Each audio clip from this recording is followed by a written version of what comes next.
महाराज की जय। मैं शास्त्री जी से प्रार्थना करूंगा कृपया 35 मिनट के लिए आप अपने की सदगुरु भगवान की होली के रसिया की युगल सरकार की। गुरु रूपी प्यारी साध संगत जीव, सबसे पहले आपके चरणों में मेरा दंडवत प्रणाम। अब लगता है शाम तो हो गए थोड़े से, क्योंकि अजमाती है जिंदगी उसी को जो मुश्किल रास्तों पे चलता है, और जिंदगी में जीत उसी की होती है जो हार को भी मुस्कुराना सीखता। जो हार के भी आप हमें रोज हार बना के हरा देते हैं, यही हराना है। जब आप हार पहनाते हैं हम सिर झुका देते हैं, आप जीत जाते हैं हम हार जाते हैं। यही जिंदगी का भी अभी हमने इस जिंदगी का एक पार्ट देखा। ये जिंदगी का एक पहलू था, पूर्ण पहलू नहीं था। संत कहते हैं कि आशिका की चार निराली, आशिकों की चार निराली, वो किसी से मिलते नहीं हैं। चाहे वो संसारिक प्यार हो, चाहे ठाकुर से प्यार हो, वो फिर किसी के होते नहीं। एक बार किसी के हो जाए फिर इस जहां में वो रहते नहीं। एक बार आंख लड़ जाए वो किसी से, बाहर की आंख संसार से लड़ती है, अंदर की आंख ठाकुर से लड़ती है। दो प्रकार की आंखें, संसारिक आंखें। अभी तो हमारे पास संसारी आंखें हैं, ये आंखें अभी संसार देखती हैं। अभी ये बाहर का, अभी हम आज सुबह जिक्र भी कर रहे थे कि जैसे हमारे पूज्य चरण अभी स्वामी रविंद्रानंद जी जो मस्त शब्द प्रयोग किया गया उनके लिए, लेना ना देना मगन रहना, उनके लिए जो मस्त शब्द प्रयोग किया गया, पता नहीं वो शायद हमने क्यों प्रयोग किया, ये तो वो जानते हैं। क्योंकि जिंदगी आजमाती है उसी को जो मुश्किल राहों पर चलता है। जिंदगी में जीत कर भी उसी की, जिंदगी में जीत उसी की होती है जो हार कर भी मुस्कुराना सीखता है। मंदिर मंदिर प्रतिकर शोधा, देखे जहत अनगित जोधा, गया दशानन मंदिर माही। फिर क्या देखा वहां पे, अति विचित्र मंदिर मंदिर प्रतिकर शोधा। यही हाल हमारा भी है। और मंदिर भी बीचना दिखी बह गई, उस मंदिर में बह गई। वो माँ सीता को भक्ति किसी घर में दिखी नहीं, किसी शरीर में वो भक्ति दिखी नहीं।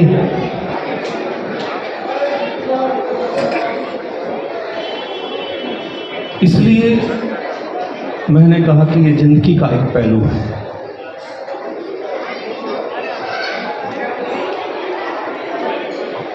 मन्ना सावरी नो इस तरह पाईगा, सभी बोलेंगे। संगीत के साथ तो रोज बोला, आज बिना संगीत के साथ बोलेंगे। मन्ना सावरी नो इस तरह पाईगा,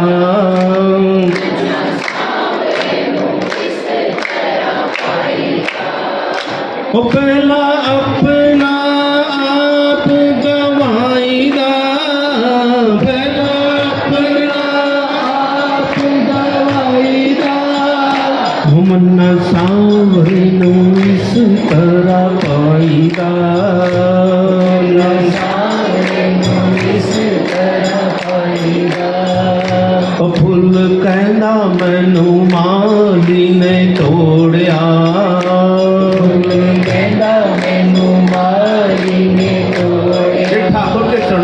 तरह समर्पण देना, 3 शब्द हैं। वो केवल जो भारतीय संस्कृति में पाए जाते हैं और कहीं नहीं पाए जाते।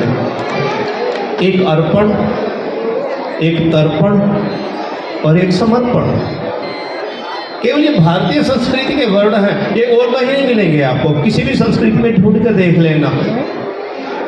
फूल कहंदा मैनू माली ने तोड़िया, फूल कहंदा मैनू माली ने तोड़िया, सुई धागे विच पा के पिरोलिया, सुई धागे विच पा के पिरोलिया। मैं फिर भी मुँह नहीं बोलिया, मैं फिर भी मुँह नहीं बोलिया। मेरा श्याम जी ने हार बना लिया, मेरा श्याम जी ने हार बना लिया। मैनू श्याम जी ने गले नाल ला लिया, मैनू श्याम जी ने गले नाल ला लिया। धार बन के श्याम अगो जाईदा, धार बन के श्याम अगो जाईदा। मन्ना सावरी नू इस तरह पाईदा,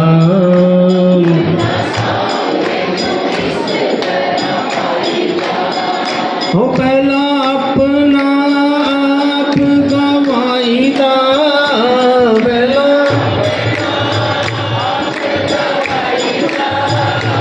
और वो है अर्पण। किया आपने अर्पण, पहला शब्द है अर्पण। अपने आप को अर्पण करना है, शरीर को नहीं। शरीर नहीं चाहिए, शरीर तो मिट्टी लकड़ियों की अमानत है भाई, ये तो लकड़ियों की अमानत है। इसको प्रभु ये नहीं चाहिए, प्रभु ये तो एक माध्यम है। तो पहले अपना आप गवाईदा,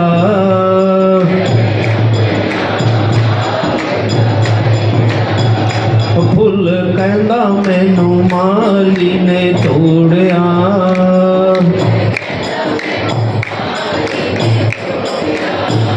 सुई धागे विच पा के पिरोलिया।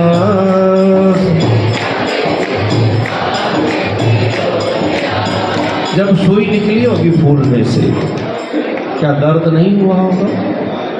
उसके बाद जो धागा निकला उसमें, उसको जोड़ने के लिए पहले तो सुई लगती है संसार में, क्योंकि जिंदगी में जीत उसी की होती है जो हर कभी मुस्कुराना जानता है। दुध कहंदा मैनू दुआले ने दोलिया, दुध मैनू दुआले ने दोलिया। विच चाटी दे पाक दिलोलिया, चाटी दे पाक दिलोलिया। मैं फिर भी मुँह नहीं बोलिया, मैं फिर भी मुँह नहीं बोलिया। मेरा श्याम जी ने भोग लगा लिया, मेरा श्याम जी ने भोग लगा लिया। ओ मैनू श्याम जी ने होठा नाल ला लिया, श्याम जी ने होठा नाल ला लिया। ओ मक्खन बन के श्याम अगो जाईदा, मक्खन बन के श्याम अगो जाईदा। मैनू श्यामरी नू इस तरह पाईदा, मैनू श्यामरी नू इस तरह पाईदा। मन्ना सावरे नू इस तरह पाईदा, मन्ना सावरे नू इस तरह पाईदा। हो पहला अपना आप गवाईदा, पहला अपना आप गवाईदा। मन्ना सावरे नू इस तरह पाईदा, मन्ना सावरे नू इस तरह पाईदा। इसी तरह भाई कितने भी बातें आप शब्द ठाकुर के रिलेटेड वाले, बंसरी के रिलेटेड, बंसरी कोई ऐसे बन गई होगी पहले उस जंगल में सिर्फ बांस को काटा गया होगा, फिर उसको फिर छेदा गया होगा, फिर उसे काटा गया होगा, फिर उसे छेदा गया होगा। छेदा ऐसे नहीं जाता। कितना कष्ट हुआ होगा उस बंसुरी को। फिर वो शाम के होठों के पास गई। हार ऐसे नहीं बनते। पहले उस हार को ठाकुर को, जैसे आज बताए 5 मुकुट मिलते हैं, दिए किसी ने। क्या वो मुकुट ऐसे बन गए होंगे ठाकुर के लिए? पहले उसे तपना पड़ता है। जो भी धातु है, जो भी ये शरीर रूपी धातु है, इसे पहले तपना पड़ेगा,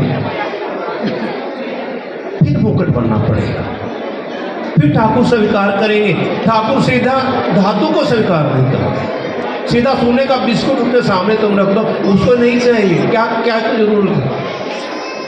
गहना बन के, बांसुरी बन के ठाकुर के पास जाना है तो मक्खन बन के, ठाकुर के पास जाना है तो माला बन के। अपनी जितनी भी इंद्रियां हैं उनकी एक माला जब बन जाएगी तो फिर ठाकुर स्वीकार करते हैं। जैसे जैसे उनकी जो कांधे पे उनकी जो झोली है, उनका जो मोर मुकुट है, ये सब संकेत मात्र जिनको हम देख के, आप में से अब भी कोई उठ के नाच सकता है जैसे पहले नाच रहे थे?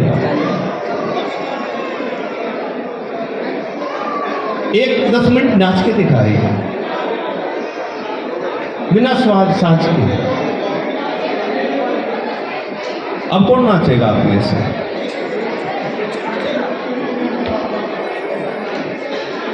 इसलिए अगर यहाँ बिना साज के नाचना सीखिए भाई। घर के मंदिर में आपके पास ठाकुर हैं, उसे खूब रोज नाच नाच के ले जाइए। वहाँ कोई नहीं देखता, या तो थोड़े से संकोच होगा, शर्म होती है, और हम नाचे बिल्कुल। कैसे नाची होगी वो मेरा उस समय? ये सारे संत जिनकी हम बराबरी करना चाहते हैं, उस जगत जननी की, उस राधा किशोरी जो के जिसकी हम बराबरी करना चाहते हैं, थोड़ा सा ऐसा कोई गुण, थोड़ा सा गुण लेके तो आइए। वैसे कोई थोड़ी सी श्रद्धा वैसे लेके तो आइए। आप एक भाव में बह जाना एक अलग बात है, उसका हो जाना एक अलग बात है। अगर आप उसके हो गए हैं तो फिर जीवन में किसी के हो नहीं सकते।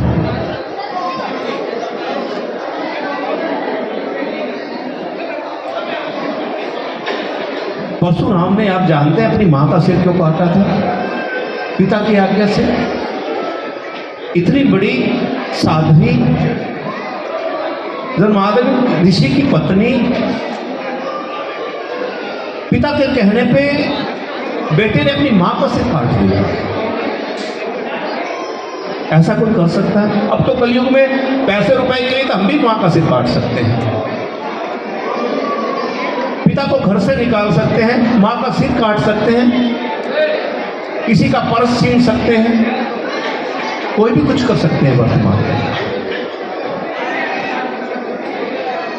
लेकिन कोई बताए कि क्यों काटा उस परशुराम ने? वो इतना संसार का सबसे बड़ा ज्ञानी, जिनके ज्ञान की आज भी धूल है, पिता के हल्के से कहने पे फरसा उठाया और मां का सिर काटा। पूछा नहीं कि आपने ऐसी आज्ञा क्यों दी? 5-4 बच्चे और भी थे परशुराम जी के। जब उन्होंने ये आज्ञा दी कि काट दो इसका सिर, तो सब बच्चे संकोच से पीछे हट के मां का सिर काट दिया। जब परशुराम की बारी आई तो उसने कहा काटो मां का सिर, तुरंत परसा उठाया और मां का सिर काट दिया। काट दिया सिर, तब पिता कहते हैं कि मैं तेरे से बड़ा खुश हूं। मां क्या मांगता है? जो मांगेगा मिलेगा। कहता पहले तो मेरी माँ को जिंदा करो। उन्होंने कहा ले तेरी माँ को जिंदा करो। उन्होंने कहा और मांग। जो मांगा परशुराम ने मिल गया। मांगो उसी से जो दे खुशी से, ऐसे किसी से नहीं और किसी से नहीं, जो खुशी से दे। वर्तमान में जो हमारी समस्या, जो पैसा हमारी समस्या है, परशुराम ने उसने आज्ञा दी परशुराम के पिताजी ने अपनी पत्नी की सिर काटने के लिए, क्योंकि एक बार वो कहीं गई थी बाहर, तो रास्ते में जब वो आ रही थी तो एक राजा, बड़ा सुंदर राजा जल विहार कर रहा था। जैसे ही वहां से वो गुजरी, उसने राजा के उस नग्न शरीर को देखा, तो जैसे ही देखते तो उसके मन में कुछ को विचार रुकी नहीं वो वहां पे, लेकिन चलती रही। लेकिन विचार तो आ गया, और विचार जब भी कोई आता है, जो विचारिक हिंसा हम करते हैं वही हमारा कर्म है। शारीरिक हिंसा तो हम कर नहीं रह सकते, हम रोज पल पल वैचारिक हिंसा करते हैं। वही वैचारिक हिंसा जन्मादि के जो ऋषि थे उनकी पत्नी से भी हुई। वापस जैसे ही घर पे वो जैसे ही एंट्री की थी, सामने ऋषि महाराज जी बैठे थे, देखा कि आज तो पत्नी का दिमाग में कुछ गड़बड़ है, आज इसके विचार अच्छे नहीं लग रहे, इसलिए आज्ञा दे दी थी कि बच्चों को कि काटो इसका सिर। जैसे ही वो सिर काटने का मतलब है, जो उसके विचार अंदर था वो बाहर निकलवा दिया, और फिर वो फिर वही शांत। और ये हमारे विचार जो ठाकुर जी के पास रहते हैं, संसार में रह के बिगड़ते बिगड़े हैं। इसलिए बार बार ठाकुर के चरणारविंद में, श्री जी के चरणारविंद में हमेशा अपनी ध्यान लगाएं, ताकि कोई कुविचार संसार का हमें कोई भेद न सके।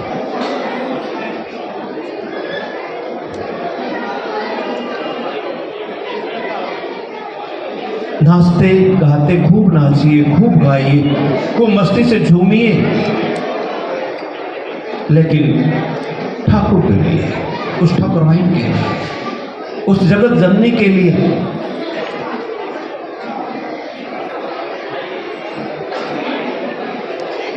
जहां तक इस संसार का बात है,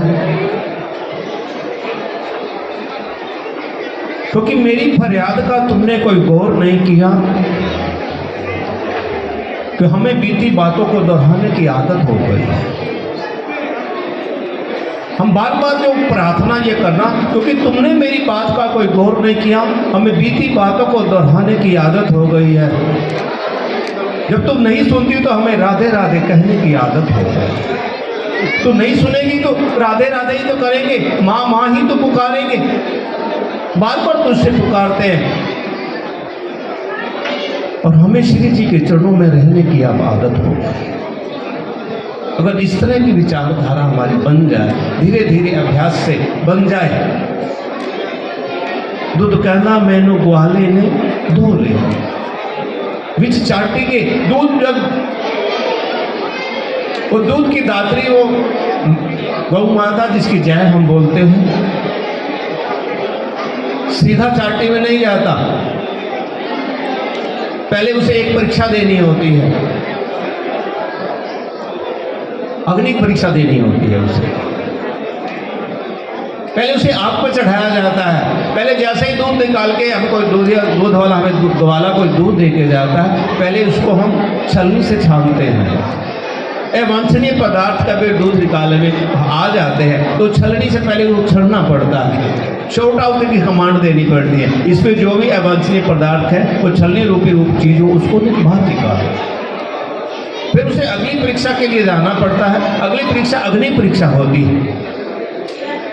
फिर उसे किसी बर्तन में, साफ बर्तन में डाल के फिर अग्नि पे चढ़ाया जाता है,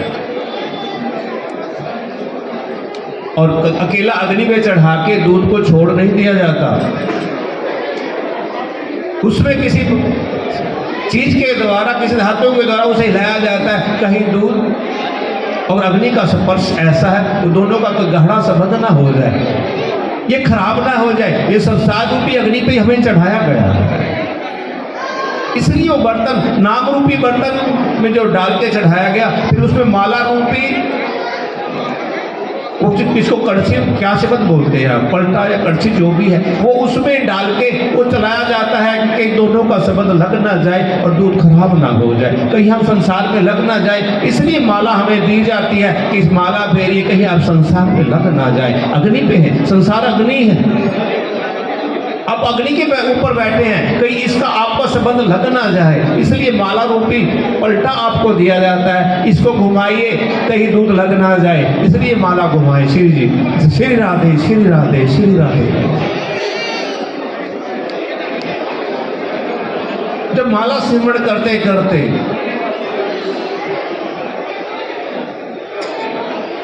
और जब हम फिर उस दूध को थोड़ा सा ठंडा किया जाए, अब ठंड, मैं इसलिए मैंने आपसे पहले पूछा था थोड़े शांत हो गए कि नहीं हो।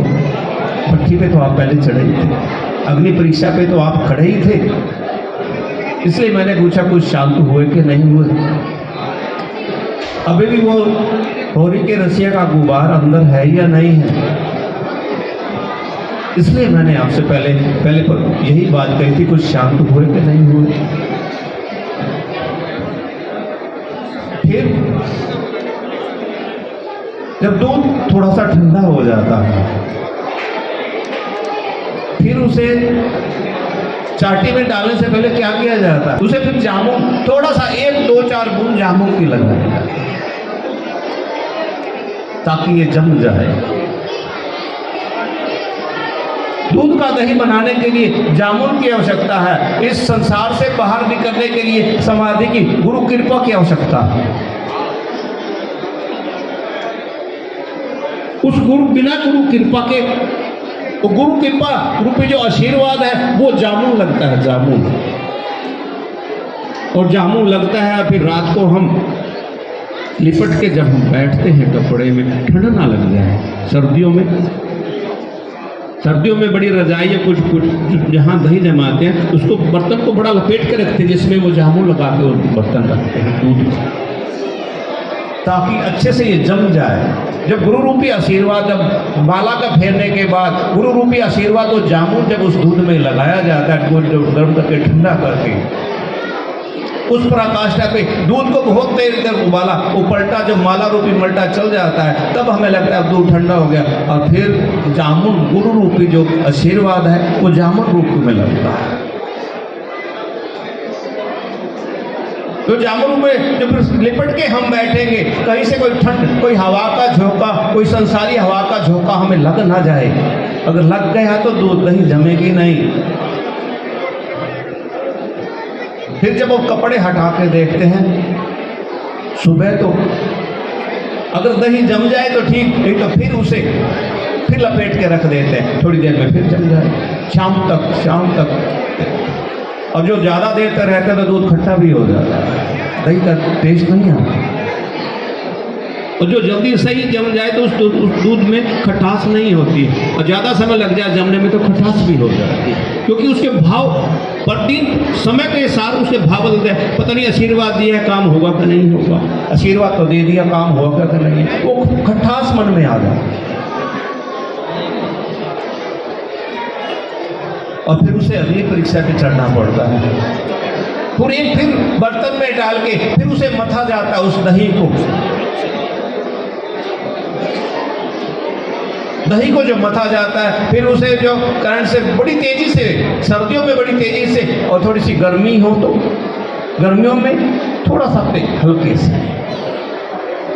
और हल्का तेजी से चलाना है। फिर उसमें बाहर की एक ठंडी बर्फ रूपी उस चीज डाले जाते हैं, ठंडा हो जाता है। फिर थोड़ी थोड़ी देर में उठा के, थोड़े समय के बाद देखा जाता है मक्खन आया कि नहीं, उठा के देखते हैं। फिर कई बार हमें टाइम निश्चित होता है, इतने समय में तो मक्खन आ गया, एक निश्चित समय है।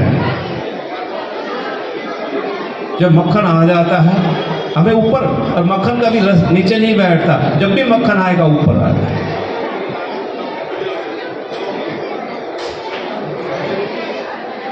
अब मक्खन भी आ गया। सीधे से अगर हमने जोत जलानी हो तो मक्खन लंबे समय तक आप रख नहीं सकते, मक्खन को लंबे समय तक रख नहीं सकते। कोमल कोमल सुंदर सुंदर का होता है, लेकिन ज़्यादा लंबे समय तक उसे रख नहीं सकते। कोई भी आपका पात्र क्यों ना हो, किसी भी फ्रीजर में क्यों ना हो, कहीं भी देखिए मक्खन को ज़्यादा लंबे समय तक नहीं रख सकते, क्योंकि मक्खन, क्योंकि घी इसलिए हमने बनाया कि उसकी तो हमने जोत जलानी है, खाना है हमें। कभी भी दूध में डाल के मक्खन डाल के नहीं खा सकते आप। चाय में डाल के, चाय में मक्खन कभी नहीं डालते आप लोग, दूध में मक्खन कभी नहीं डालते आप लोग। इसलिए फिर भी उस मक्खन को फिर एक अग्नि परीक्षा फिर देनी पड़ती है, उसे फिर अग्नि पे चढ़ाया जाता है। पहले ठंडा फिर गरम, फिर ठंडा फिर गरम, फिर ठंडा फिर गरम, फिर उसे एक अग्नि परीक्षा उस मक्खन को देनी होती है। और उस अग्नि परीक्षा में जब वो फिर चढ़ता है तो फिर भी तड़तड़ करता आवाज आती है, क्योंकि जिसके साथ उसका पहले संग था, जिससे वो निकला, वो उसका संग अभी गया नहीं है। संग का रंग तो चढ़ता है भाई। जिसके साथ हम नाचेंगे, जिसके साथ हम गाएंगे, जिसके साथ हम जाएंगे, उसका रंग तो रहेगा, उसके विचार, उसकी विचारधारा हमें कचोटेगी। फिर उसे अग्नि पे चढ़ाया जाता है। और फिर जो समझदार जो माताएं होती हैं, जो समझदार जो गुरु होता है, फिर उसमें थोड़ा सा आटा डालता है। ये जो तड़तड़, इसे जो दर्द हो रहा है अग्नि पे चढ़ के तड़तड़ कर रहा है, वो थोड़ा सा आटा डालने से फिर उसमें जो वो पलटा चलाता है तो तड़तड़ करना शांत हो जाता है। और वो जो लस्सी है उस आटे के साथ मिलके एक तरफ साइड में बैठ जाता है।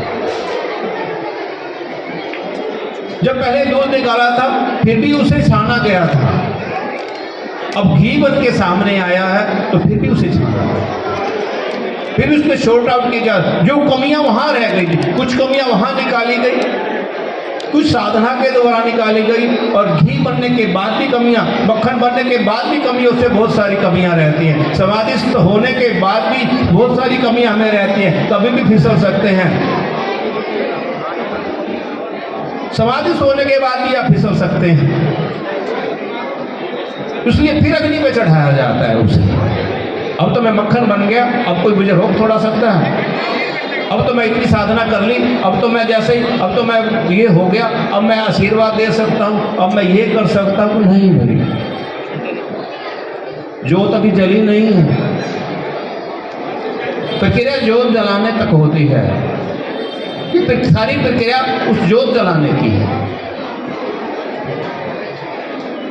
फिर उसे वो आटा डाल के फिर उसे फिर दोबारा से छाना जाता है। जब छानने के बाद आदमी संतुष्ट हो जाता है, अब संतुष्ट हो गया, अब रख दो इस घी को। फिर उस घी से जोत जल सकती है, उससे पहले जोत नहीं जल सकती। फिर उससे जो भी जोत जलेगी, नहीं तो एक बार आप दो जोतें जलाना, एक मक्खन से जलाना और एक घी से जलाना, कौन सी जोत सही जलती है? इसलिए आज तक हमने किसी ने में से मक्खन की जोत नहीं जलाई, घी की जोत जलाई है।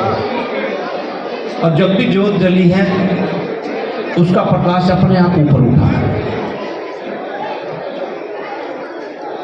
तो ये सारे जो हमने मन्ना सावरेनु इस तरह पाएगा, तो पहले अपना आप में अपनी मैं को, ये सावरा ऐसे नहीं मिलता।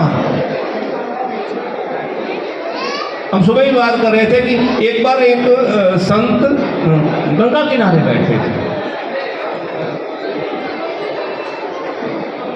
गंगा किनारे बैठे थे, माँ के दर्शन कर रहे थे।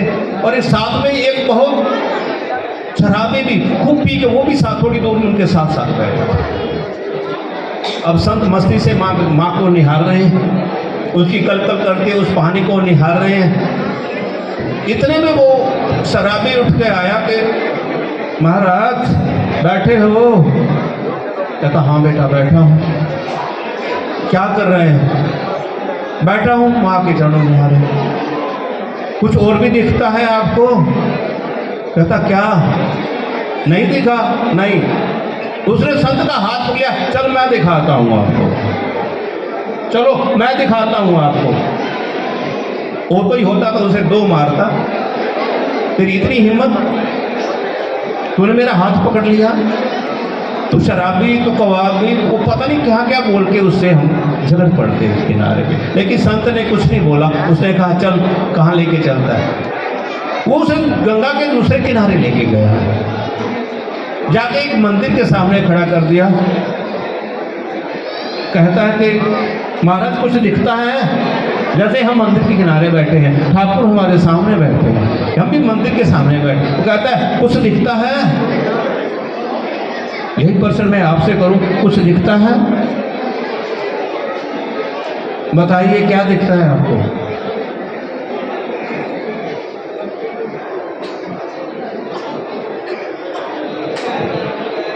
उसने कहा नहीं महाराज। उसने कहा बेटा मेरे को तो समझ में नहीं आया, क्या दिखाना चाहता है तुम?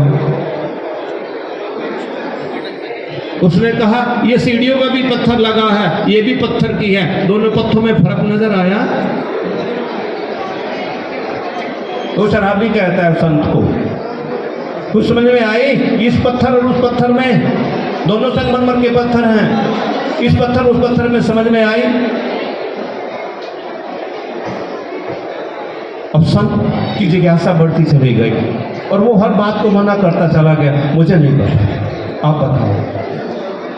क्योंकि संत समझ गए थे कि प्रभु आए हैं उसे समझाने के लिए। तो जो गंगा के किनारे आके बैठा है ना, सुन, एक फर्क उसे समझाने के लिए आए थे। उसने कहा देख, पत्थर ये भी था, पत्थर ये भी था। इस पत्थर में क्या था? इस पत्थर में जो जो कमियां थी वो निकाल दी गई। पीछे तो ठाकुर जी है, ठाकुर जी तो पहले भी इसमें विराजमान थे, इस पत्थर में ठाकुर जी पहले ही विराजमान थे, लेकिन इसमें जो जो कमियां, जो फालतू पत्थर इधर उधर लगा हुआ था, वही निकाल दिया गया है। बाकी तो ठाकुर तो पहले ही है। ये मूर्ति बन गई, आज ये मूर्ति बन गई, ठाकुर बन गया, तो ये आज अर्श पे बैठे हैं। ये जो सीढ़ियों पे पत्थर लगा है, इसमें कमियां नहीं निकाले गई तो सीढ़ियों पे पड़ा है। दोनों पत्थर, जिसकी कमियां निकल जाएगी वो अर्श पे बैठेगा, जिसकी कमियां नहीं निकल जाएगी वो फर्श पे बैठेगा।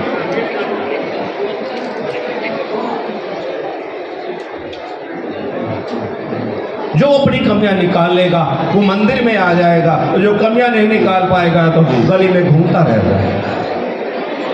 इसलिए महाराज जी कह रहे थे ना, वायदा ले रहे थे कि मंदिर में आओगे, वादा करो मंदिर में। महाराज जी से ये महाराज की ये सबसे बड़ी खूबी है महाराज जी में। जहाँ भी पूछते हैं और कुछ नहीं, रुपया पैसा कुछ नहीं मांगते, एक वादा लेते हैं, एक प्रार्थना करवाते हैं, मंदिर में आया करो।